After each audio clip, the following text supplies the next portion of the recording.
Hi my dear aspirants. Today video వచ్చేసి నిన్నటి video కంటిన్యూషన్‌గా ఉంటుంది. నిన్న సిలబస్ అనేది ఎక్స్‌ప్లెయిన్ చేయడం జరిగింది కదా! హైకోర్టుకి సంబంధించి డిఫరెంట్ పోస్ట్స్ యొక్క సిలబస్.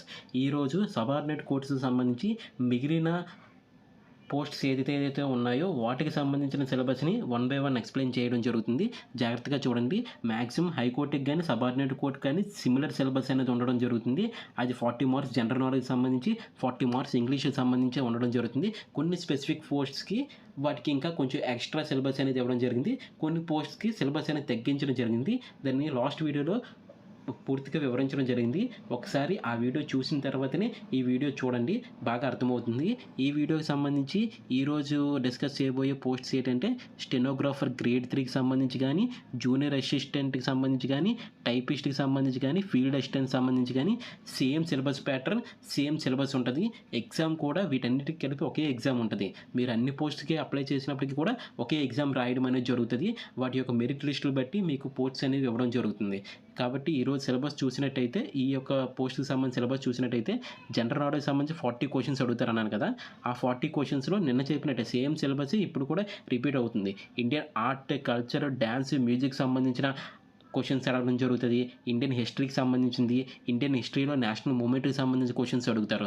అందులో మాక్సిమం మనం ఫోకస్ చేయాల్సింది ఎక్కడంటే స్పెసిఫిక్ ఎంఫసిస్ ఆన్ ఆంధ్రప్రదేశ్ అని డైరెక్ట్‌గా సిలబస్‌లోనే మెన్షన్ చేశారు కాబట్టి వాటి మీద ఎక్కువ ఫోకస్ చేయాలి. తర్వాత ఇండియన్ జాగ్రఫీకి సంబంధించి కానీ, అగ్రికల్చర్‌కి సంబంధించి కానీ, ఎన్విరాన్మెంట్‌కి సంబంధించి కానీ క్వెషన్స్ అడుగుతారు. తర్వాత ఇండియన్ ఎకానమీకి సంబంధించి క్వెషన్స్ అడుగుతారు. పాలిటిక్స్ సంబంధించి, కాన్స్టిట్యూషన్ సంబంధించి క్వెషన్స్ అడుగుతారు. డే టు డే లైఫ్‌కి సంబంధించి జనరల్ సైన్స్ క్వెషన్స్ అడుగుతారు.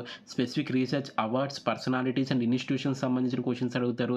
స్పోర్ట్స్‌కి సంబంధించినవి, కరెంట్ అఫైర్స్ సంబంధించిన ఇండియా ఆంధ్రప్రదేశ్ సంబంధించిన కరెంట్ అఫైర్స్ సంబంధించిన క్వెషన్స్ అడగడం జరుగుతుంది. ఇది జనరల్ నాలెడ్జ్ సంబంధించిన 40 క్వెషన్స్ సంబంధించిన సిలబస్. అది ఇంగ్లీష్‌కి సంబంధించి ఇంకో 40 క్వెషన్స్ అడుగుతారు. మొత్తం టోటల్ 80 క్వెషన్స్ కదా! లాస్ట్ నోటిఫికేషన్ సంబంధించి నెగెటివ్ మార్కింగ్ లేదు. బట్ ఈ నోటిఫికేషన్‌లో నెగెటివ్ మార్కింగ్ పెట్టే అవకాశం ఉందని చెప్పేసి ఇంటర్నల్ సోర్స్ నుండి వస్తున్న సమాచారం. బట్ నోటిఫికేషన్ రిలీజ్ అయితేనే మనకు అందులో ఎగ్జామ్ ప్యాటర్న్ ఏ విధంగా ఉంటదనేది మనకు తెలుస్తుంది. లాస్ట్ నోటిఫికేషన్ బట్టి నెగెటివ్ మార్కింగ్ కాబట్టి వాటి బట్టి మనం సిలబస్‌ని ఇప్పుడు ప్రిపేర్ అవుతున్నాం. ఇంగ్లీష్ లాంగ్వేజ్ సంబంధించి 40 క్వెషన్స్ ఉన్నాయి కదా! అందులో రీడింగ్ కాంప్రిహెన్షన్ సంబంధించి క్వెషన్స్ ఉన్నాయి. ఎర్రర్ స్పాటింగ్ సంబంధించి క్వెషన్స్ ఉంటాయి. క్లోజ్ టెస్ట్‌కి సంబంధించి క్వెషన్స్ ఉంటాయి. Para jumble, sentence jumble, odd sentence out ఇలాంటి క్వెషన్స్ అడగడం జరుగుతుంది. ఇది మాక్సిమం డిగ్రీ లెవెల్ క్వెషన్స్ వీటిలో అడగడం జరుగుతుంది. మనం ఈజీగా ఐడెంటిఫై చేయొచ్చు. మన యొక్క వొకాబులరీ పెంచుకున్నట్టయితే మనం సినానిమ్స్, యాంటోనిమ్స్‌ని ఈజీగా ఎలిమినేట్ చేసి మన ఆన్సర్‌ని మనం గుర్తించవచ్చు. ఇడియమ్స్, ఫ్రేజెస్ గురించి, fill in the blanks, para completion, sentence completion ఇలాంటి క్వెషన్స్ అడగడం జరుగుతుంది. వన్ వర్డ్ సబ్స్టిట్యూషన్స్ గురించి కూడా అడగడం జరుగుతుంది. ఇవి జనరల్ నాలెడ్జ్‌కి సంబంధించి, ఇంగ్లీష్‌కి సంబంధించి ఈచ్ వన్ క్యారీస్ 40 మార్క్స్. మొత్తం టోటల్‌గా 40+40 80 మార్క్స్ అనేది ఈ యొక్క పోస్ట్‌కి సంబంధించి సిలబస్‌గా ఉండడం జరుగుతుందనమాట. ఇదొక ఈ పోస్ట్‌కి అన్నిటికి కలిపి ఒకే ఎగ్జామ్ ఉంటుంది. మనం డిఫరెంట్‌గా అప్లై చేసినా. అదేవిధంగా కాపీస్ట్‌కి సంబంధించి, ఎగ్జామినర్‌కి సంబంధించి, రికార్డ్ అసిస్టెంట్‌కి సంబంధించి ఒక ఎగ్జామ్ అనేది పెట్టడం జరుగుతుందనమాట. ఇవి ఈ వీటి యొక్క క్వాలిఫికేషన్ అనేది కొంచెం తక్కువగా ఉండడం వల్ల వాటి యొక్క ఎగ్జామ్ ప్యాటర్న్ కూడా, ఎగ్జామ్‌లో ఇచ్చే సిలబస్ కూడా కొంచెం తగ్గించేస్తారు. అలాగే పేపర్ డిఫికల్టీ లెవెల్ కూడా కొంచెం తక్కువగా ఉంటదనమాట. కాపీస్ట్‌కి, ఎగ్జామినర్‌కి, రికార్డ్ అసిస్టెంట్‌కి సంబంధించి. వీటి యొక్క ఎడ్యుకేషన్ క్వాలిఫికేషన్స్, తర్వాత ఏజ్ లిమిట్స్, పే స్కేల్‌తో ముందు వీడియోస్ చేయడం జరిగింది. ఎవరైనా చూడకపోతే ఆ వీడియోస్ చూడండి, చక్కగా అర్థమవుతది. అయితే ఈ యొక్క కాపీస్ట్‌కి, ఎగ్జామినర్‌కి, రికార్డ్ అసిస్టెంట్ యొక్క సిలబస్ చూసినట్టయితే జనరల్ నాలెడ్జ్ సంబంధించి 40 క్వెషన్స్ అడుగుతారు. వాటిలో కొన్ని సిలబస్ అనేది తగ్గించడం జరిగింది. Compared to the junior assistant పోస్ట్‌కి సంబంధించిన సిలబస్‌తో కంపేర్ చేస్తే. Indian art, culture, dance, music అన్నిట్లోనూ ఉంటది. Indian history, Indian national movement ఉంటది. ఇండియన్ జియోగ్రఫీ, అగ్రికల్చర్, ఎన్విరాన్మెంట్ ఉండడం జరిగింది. ఇండియన్ పాలిటీ ఉంది, కాన్స్టిట్యూషన్ లేదు.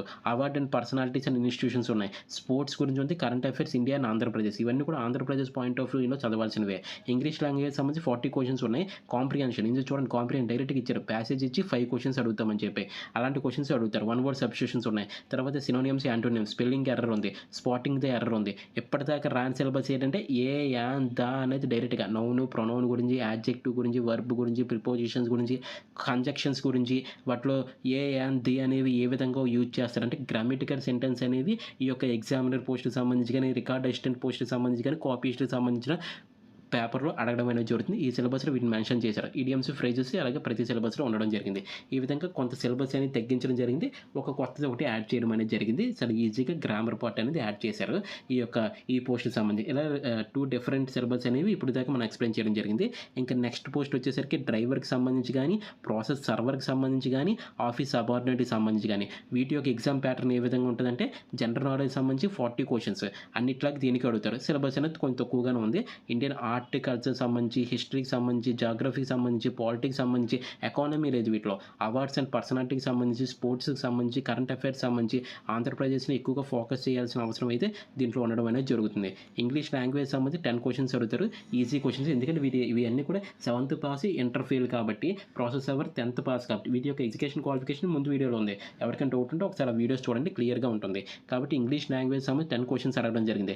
అందులో వన్ వర్డ్ సబ్స్టిట్యూషన్స్ ఒకటి, సినోనియమ్స్ అండ్ యాంటోనియమ్స్ గురించి అడగడం జరిగింది, స్పెల్లింగ్ ఎర్రర్ గురించి అడగడం జరిగింది, ఇడియమ్స్ అండ్ ఫ్రేజెస్ గురించి అడగడం జరిగింది. ఈ 4గిట్లోనే మనకి 10 క్వెషన్స్ అనేది రావడం జరుగుతుంది. మనం అన్ని పోస్ట్‌కి మాక్సిమం ఎలిజిబుల్ అయితే అన్ని పోస్ట్‌కి ఎగ్జామ్ రాస్తాం. కాబట్టి వాటిని ప్రిపేర్ అవుతున్నప్పుడు ఇవన్నీ కూడా చాలా ఈజీగా అనిపిస్తది. అయితే వీటిలో కొంత డిఫరెంట్‌గా అడిగిన సిలబస్ ఏమైనా ఉందంటే అది మెంటల్ ఎబిలిటీ. దాంట్లో 30 క్వెషన్స్ అనేది మెంటల్ ఎబిలిటీకి సంబంధించి అడగడం జరుగుతుంది. అందులో సిలబస్ చూడండి. కోడింగ్ అండ్ డీకోడింగ్ సంబంధించి, సిలోజియమ్స్ సంబంధించి and statement and conclusions. Okay. ఎనాలజీకి సంబంధించి క్వెషన్స్ అడుగుతారు. అర్థమెటిక్ నంబర్ సిరీస్ గురించి అడగడం జరుగుతది. ప్రాబ్లమ్ సాల్వింగ్ గురించి, వెన్ డయాగ్రామ్స్ గురించి, డెసిషన్ మేకింగ్ గురించి, స్పేస్ విజువలైజేషన్ గురించి, డైరెక్షన్ అండ్ రిలేషన్‌షిప్ కాన్సెప్ట్స్ గురించి, సిమిలారిటీస్ అండ్ డిఫరెన్సెస్ గురించి అడుగుతాడు. ఎంబెడెడ్ ఫిగర్స్ గురించి అడుగుతాడు. మిర్రర్ ఇమేజెస్ గురించి అడుగుతాడు. Completion of patterns, figure matrix ఇలా డిఫరెంట్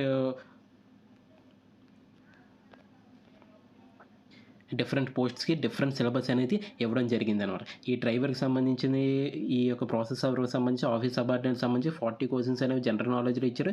10 క్వెషన్స్ అనేవి ఇంగ్లీష్‌లో ఇవ్వడం జరిగింది. ఇంకో 30 క్వెషన్స్ ఈ యొక్క మెంటల్ ఎబిలిటీ ఇవ్వడం జరిగింది. మెంటల్ ఎబిలిటీ యొక్క క్వెషన్స్ ఏ విధంగా వస్తాయని మనం ప్రీవియస్ ఇయర్ క్వెషన్స్ నెక్స్ట్ వీడియోస్‌లో ఎక్స్‌ప్లెయిన్ చేసుకుంటాం కదా! ఆ వీడియోస్‌లో మీకు క్లియర్‌గా మెన్షన్ చేయడం జరుగుతది. మన ఛానెల్‌లో ఫాలో అవుతూ ఉంటే మనకి అన్ని క్వెషన్స్ ఏ విధంగా వస్తున్నాయనే విషయం అర్థమవుతుంది. ఎవరైనా ఇంకా ఛానెల్ సబ్స్క్రైబ్ చేయకపోతే సబ్స్క్రైబ్ చేయగలరు. ఇప్పటిదాకా మన వీడియో చూసామంటే మీకు ఎంతో కొంత నచ్చే ఉంటుంది కదా! అదేవిధంగా ఇది మీకు ఉపయోగపడిన మీ ఫ్రెండ్స్ ఎవరికైనా ఉపయోగపడుతుంది అనిపిస్తే వాళ్ళకి షేర్ చేయగలరు. మీ బంధువులు ఎవరైనా ఎగ్జామ్ ప్రిపేర్ అవుతూ ఉంటే వాళ్ళకి కూడా షేర్ చేస్తే వాళ్ళకి ఎంతో కొంత మీరు హెల్ప్ చేసిన వాళ్ళు అవుతారు. థ్యాంక్ యూ సో మచ్ అండి.